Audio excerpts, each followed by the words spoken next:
Welcome back to the Commanders Declassified podcast, this pregame live edition for the Commanders versus the New York Football Giants. Mike, man, how are you?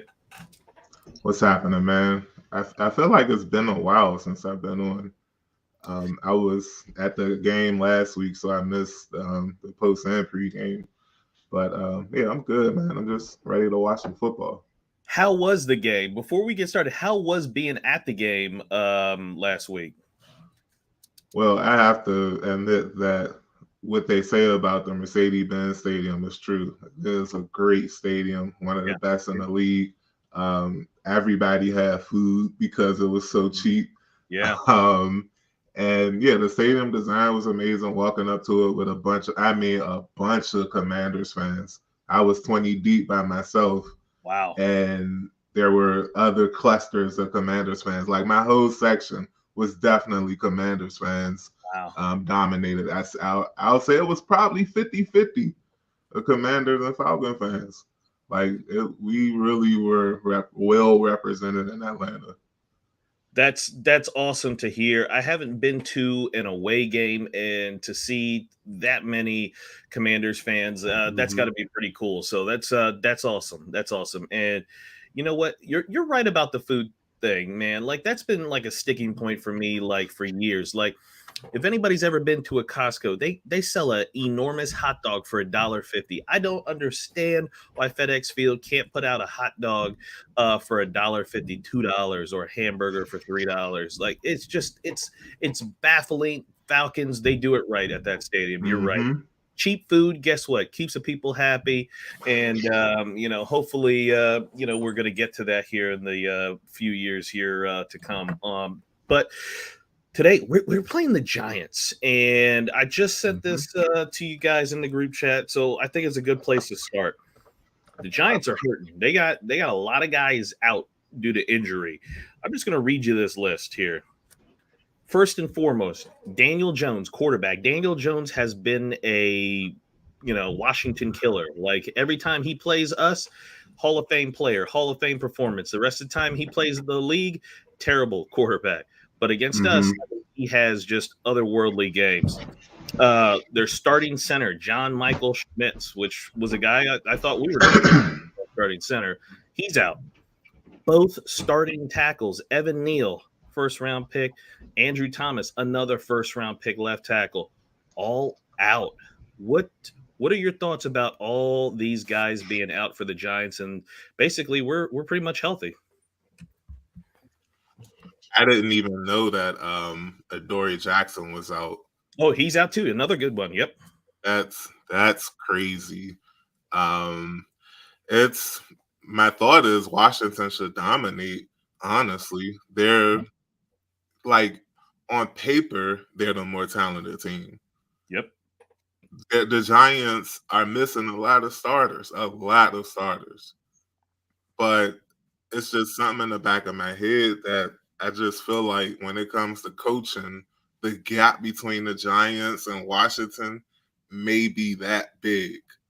And I just feel like a big key to the game is going to be Eric Bieniemy. I don't mean to switch up topics like that, but when it comes to the Giants and Commanders the last 4 seasons, it just feels like Washington's offense can't get started or can't get going.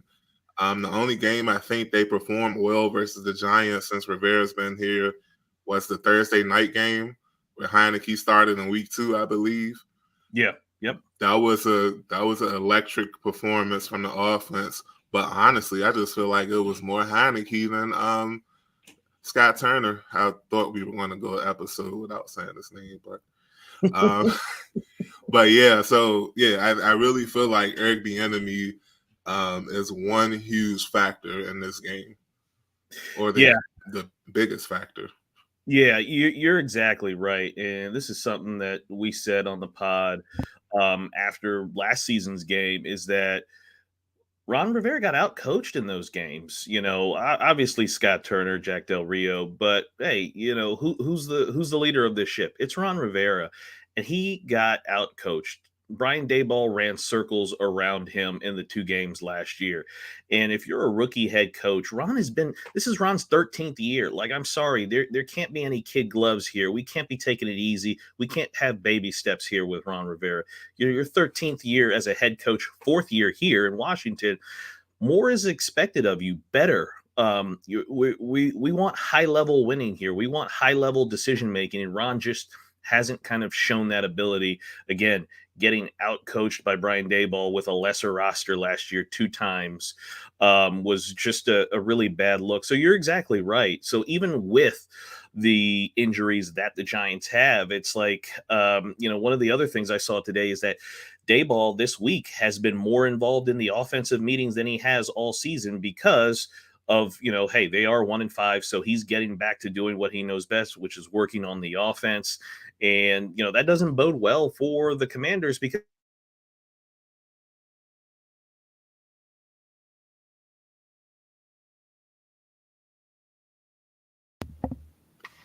you are right. Eric Bieniemy is going to play a big role in this game. And let's talk about Eric Bieniemy. On last couple of pods, I think we've talked about some of his game planning, some of his decisions. Not exactly what we thought they were going to be. We've seen really basic game plans from him, and we've seen essentially the same game plan each week. We haven't really seen him adjust to what these teams are doing, and he essentially just kind of is running traditional straight drop back 5 step Hmm. drop, and it's a sack every time. Very rarely, we were promised quick passing game, running the football, and we haven't really seen that. Like, what's been your take, or what do you think about Eric Bieniemy so far and what he needs to do today? Yeah, it still feels like the offense is getting in shape. Like I don't think we're anywhere near their best for the season. I think we probably won't see that until maybe after Thanksgiving. But I think for the first year with a first year starter at quarterback, an offensive line that's not the best, especially Andrew Wiley. Um, yeah, it's I think it's doing okay. I think everybody expected it to come out and look like the Chiefs of 2022. And I'm like, not only do we not have that quarterback, we don't have the cohesiveness that the Chiefs have. Like we're in our beginning stages. This is the genesis stages of this offense. So comparing it, I mean, looking at it from that perspective, I'll say they're doing okay. Yeah, no, I think that's a great point. Is that, hey, we are at the beginning. We're not even halfway through the season yet, which seems crazy. It seems like we've played a ton of football games, but we're still not even halfway. We've only played 6 games. And we're at a 17-game season now, so we're still pretty early in this Eric Bieniemy, Sam Howell offense. Where are they? What are they at this point? So really early to make any definitive decisions on them, but I will say some of the basic level things like, hey, you don't need to be an offensive coordinator for 10 years to know maybe I got to run the football a little bit more with a young QB and average at best offensive line. Maybe I got to use some quick game to get the ball out of my guys' hands a little bit faster and limit some of these sacks. Maybe I should be calling more screens. Those are basic level things that I think Eric Bieniemy could be utilizing more to help himself and help the quarterback and help the offense. I won't let him get away with that one there. I do say he's got to do a little bit better on that. But as this week's gone on, like what's been your thoughts now before we've got game time here in probably about 45 minutes, 40 minutes or whatever. Are you more confident? Are you less confident? Is something changed? Like what's your thinking on today's game? Um, of course, we're pessimistic as a fan base, like in general. Like Yeah. we've had a horrible 25 years, so like Yeah. We beat the Falcons last week, and all people could complain about was sacks. That like, wait, we threw 3 touchdowns. No, we didn't turn it over. And anything, all anyone could talk about was sacks. So you're right about so there's 2 things I wanted to throw at you real quick. Um Jahan Dotson. A lot of people been talking about a lot of people has been talking about him this week. Um, I feel like this could be a coming out game for him just because he played very well versus the Giants. And Yep. for those that don't know, he's from New Jersey. So I feel like that may be just enough mojo to get him going for the season. And if you think about it, last season was kind of a how can I say it? Like it was like he had two defining plays for the Yeah. season in that Giants game versus the Giants when we talk about the touchdown in the fourth quarter in the first game in the Meadowlands, and the second game that bomb that he caught from Heineke that and the Sunday night game. So, what are your expectations? Are you feeling like he's going to get back on track, or this is kind of going to be a theme throughout the season for him? So one of the things that I noticed last year with Dotson is I think he has all the talent in the world. He's explosive. I think his hands are pretty good. Is he's got a slight frame. He's not a guy who's going to kind of fight through some of the contact. And I think corners who are more physical with him give him a lot of issues, and you can see it whether they press him up at the line or at the top of his route where he tries to make his break, and they're being physical with him. Is he's got to learn to fight through that. Like he's just not going to have a free release all the time, and I think that's kind of what has slowed him down here this year is just the level of physicality that he's facing. Because I think hey, when teams know that, hey, we can get sacks on the Commanders, what do? They're going to bring more pressure. When a cornerback sees that, hey, I can get physical with you, and you're it's going to take you out of your game and out of your route. That cornerback's going to do that. And I think that's happened to Jahan a little bit. So I absolutely expect him to come out today and play better and perform better because he's had some drops through these last couple of games, big third down drops that could have been touchdowns. Like some things that could have really, helped the offense take that next step. So I think, there will be an effort to get him involved because, I mean, really, look, you've got to get Terry involved. You've got to get Jahan Mm-hmm. involved. And then really everyone else can file in after that. Then you can go your Curtis Samuels, your Logan Thomas, your Antonio Gibson, so on and so forth. But if you can get those two guys going, that really kind of puts the defense at odds. Now they've got to figure out, okay, what are we doing? Who are we covering? Who are we going to put resources on?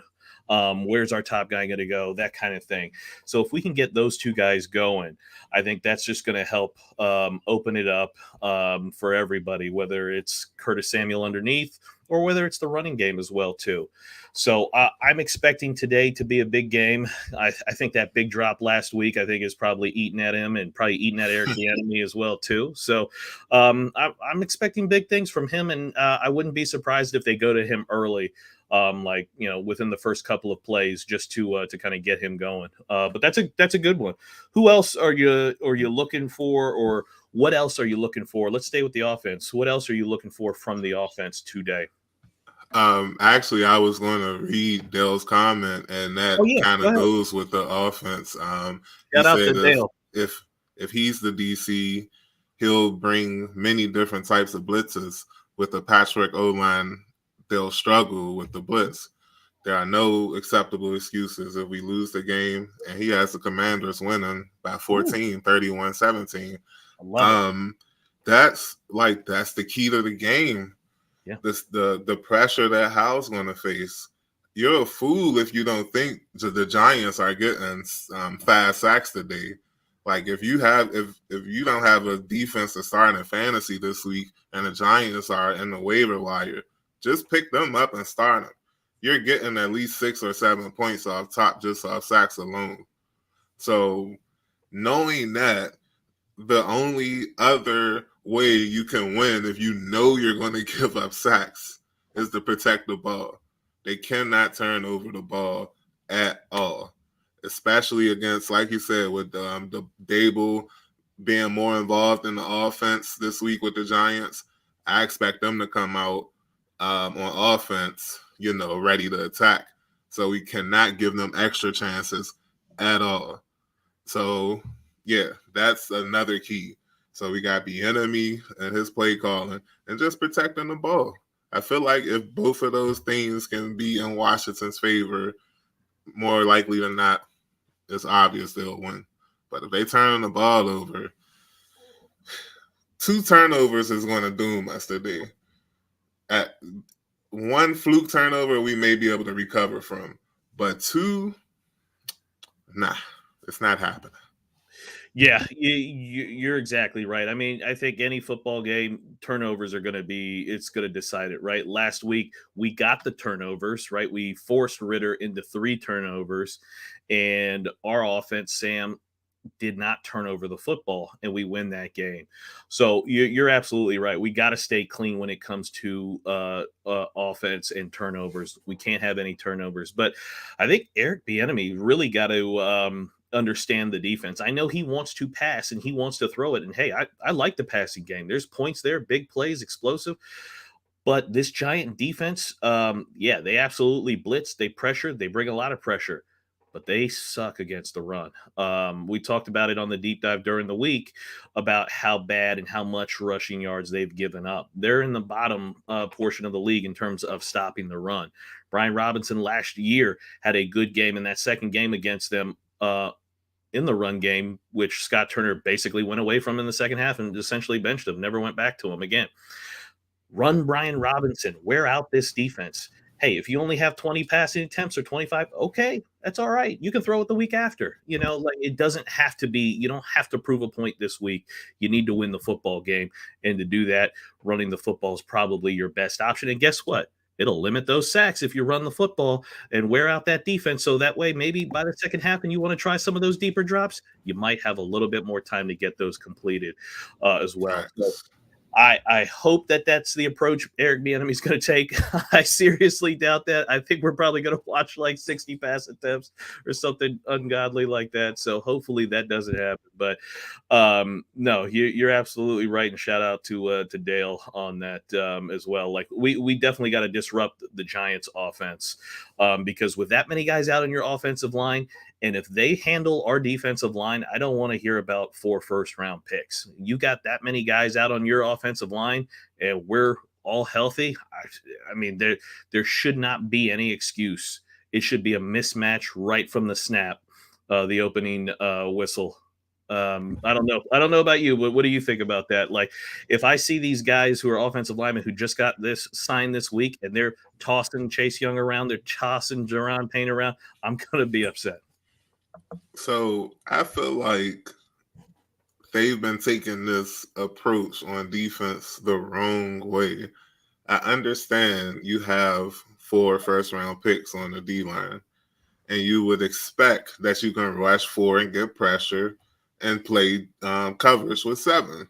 Yep. You would expect that. I think blitzing will enhance the defensive line, which will in turn enhance the secondary, the coverage.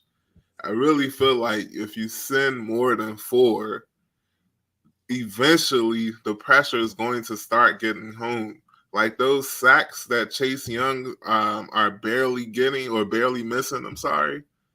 Like if you send a 5th rusher more often, you'll be able to get a bit more pressure. Yep. And I just feel like that's one thing they should do today is just attack that offensive line repeatedly.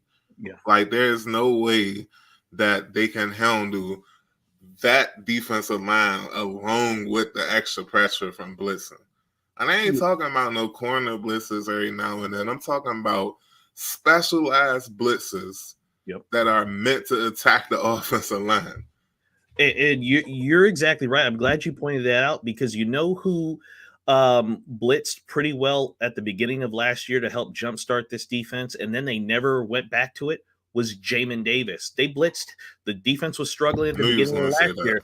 Yeah, the defense struggled at the beginning of last year. Del Rio brought Jamin Davis on multiple blitzes. He got 3 sacks. The defense started all of a sudden to play better, and then they never went back to it. Jamin Davis is 6'4", 230 pounds, and he's really, really fast. You're exactly right. Have Jamin Davis rush the passer, blitz him, and then all of a sudden now our defensive ends are starting to get home a little bit faster.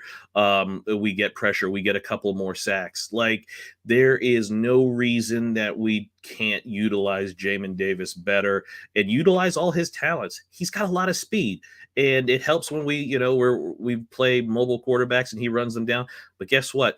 Tyrod is mobile, but Tyrod isn't going to break a 60-yard run. Let's be real about this here, and we can't give him any type of time to throw. I mean, he's not a guy who's going to throw it down the field anyway. He's going to be looking for his check down immediately. Send Jamin Davis after him, and watch some good things happen. So I hope you're right. I hope they turn Jamin Davis loose. I hope they.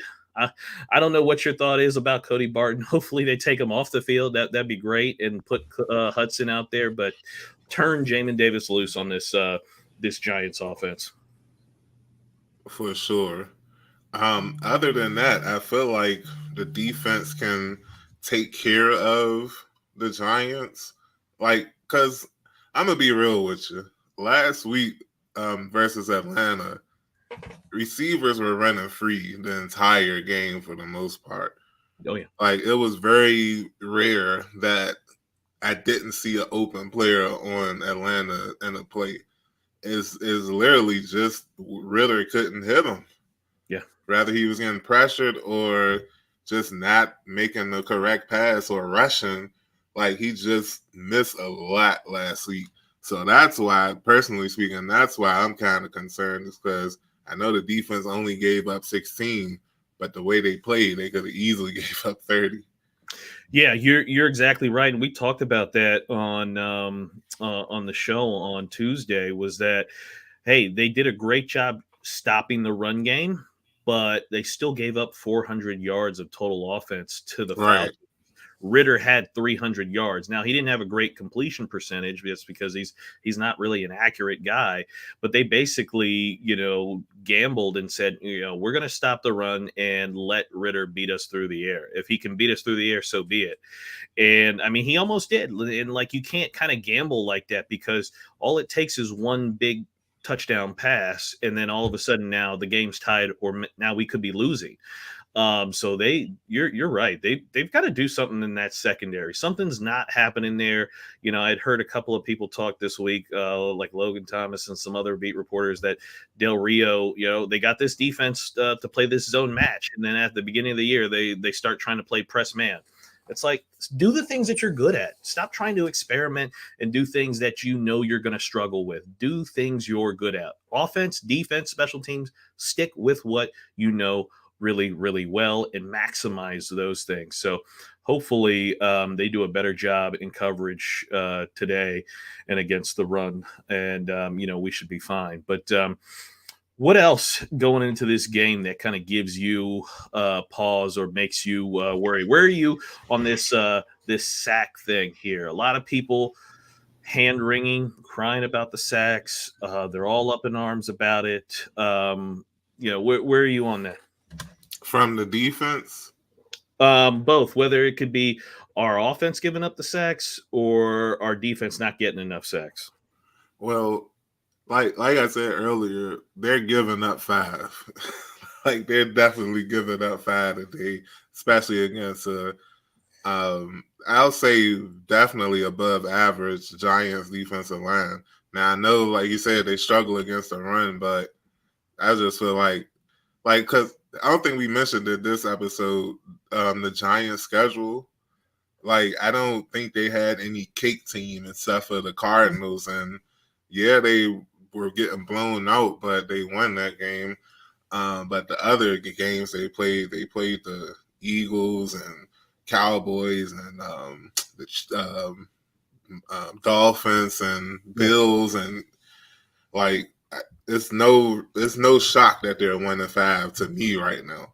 Like, I kind of knew last year was kind of a fluke. Like, if Washington took care of their business, they wouldn't have made the playoffs. And the fact that they beat the Vikings was kind of good for the rest of the NFC East, because it gave them a false sense of hope. I feel like right. You're not that good. You're not that guy. You're not that team. Yeah. And hopefully Washington can not make me look dumb for saying all that just now. Yeah, no, you're absolutely right. They certainly had a little bit more success last year than probably they actually were good for, and we're seeing it now. And as far as our offense, I don't think that they've actually tried to address the sacks. Like I think Eric Bieniemy is just like, we're running my offense, and however it's going to work, it's going to work. I think if he actually tries, because we've seen literally the same game plan for most of Buffalo to this game to the Falcons. It's really been the same game plan. Not that much quick game. When we run quick game, when we're balanced, like the offense moves and it moves quick, and we pick up yards, points. When we go to the straight drop back, it's sacks, it's punts, and that's it. There's not a whole lot that happens out of that. So the offense really hasn't moved. So if just like you said, are there probably going to be 5 sacks? Yeah, you probably have to start there, unless they change that game plan, unless they actually decide to take it serious today and do something about those sacks. You're probably going to start with 5 and then go up from there, depending on how the game goes. Right? If it goes good, maybe you're 5 sacks and under. But if it goes bad, yeah, you're going to be at minimum 5 sacks, if not more. So I need to see more from Eric Bieniemy in specific. Like, what you need to do. It's a matter of you wanting to do it to limit those sacks. So we'll see if he adjusts his game plan, or if it's kind of more of the same on that. But before we get out of here, your predictions. Any final thoughts? I think I'll take it. Commanders 20, Giants 17. I just I can't, like, since we lost to the Bears and what I seen last week versus Atlanta, I'm just not convinced yet. I have to see it. And like I said earlier, when you throw that with the uneasiness, it's not just about this season, it's just about the franchise in general. Like, they just seem to let us down in times where they shouldn't. And today, you see my tagline, it's a trap game. Like, I I don't know what else to say. So I feel like 2017 is a safe prediction, but I hope I'm wrong. I hope we stomp them out, because once the show's over, like, I'm not a analyst or content creator no more. I'm a fan, and I want us to curve stump these Bombers, but the show's not over yet. So 2017. You're exactly right. We have not been a team that it takes care of business, right? Like, there's no reason that we should have let the Bears do what they did to us. Even if we lost to the Bears and we looked competent, maybe there was one bad bounce of the ball or something that turned the game. But we didn't look competent. We looked like it seriously looked like it was the first time that any of these players met. Like, they had no idea where to line up. Guys were running open. They had no idea what their assignments were. It looked like it was the first time they got together to play a game. And you can't let a Chicago Bears team do that to you, because we saw what the Bears looked like the very next week. They went back to looking like garbage. And that just can't happen. You can't lose to those types of teams. If you want to have a good season, you've got to beat those teams. You got to put them away. And hey, would I love it to be, 40, like what the Bears did to us, 40-20 or whatever that score was? Yeah. But you just got to beat them. You just have to beat them. We found a way against Atlanta. Was it as convincing as I wanted it to be? No, but we at least found a way to beat them, and we put the game away, and it was done, and it's a win. That's what we need to do today. Like, much as I'd like it to be 58-0 over the Giants, I'll take the 1 point win. We need to beat them, and we need to put them away. I need to see some better game planning from Eric Bieniemy. I need to see Mhm. Ron Rivera, not get in the way of his team, and make some timely decisions when and if he needs to. But I need better from these guys, and I need them to just win the game. That's all you ever have to do. Just win the game. Right. I'm going to go with a score of 28-21. Commanders win. Shouldn't be that close, but it ends up being that close. And 28-21. Good guys. And everybody stay tuned after the game. we'll be doing post game. All of us should be there. So Eric, Le, Mike, me, we should all be there. We'll check you out after the game. Hopefully, it's a win. So stay tuned. Peace out, y'all.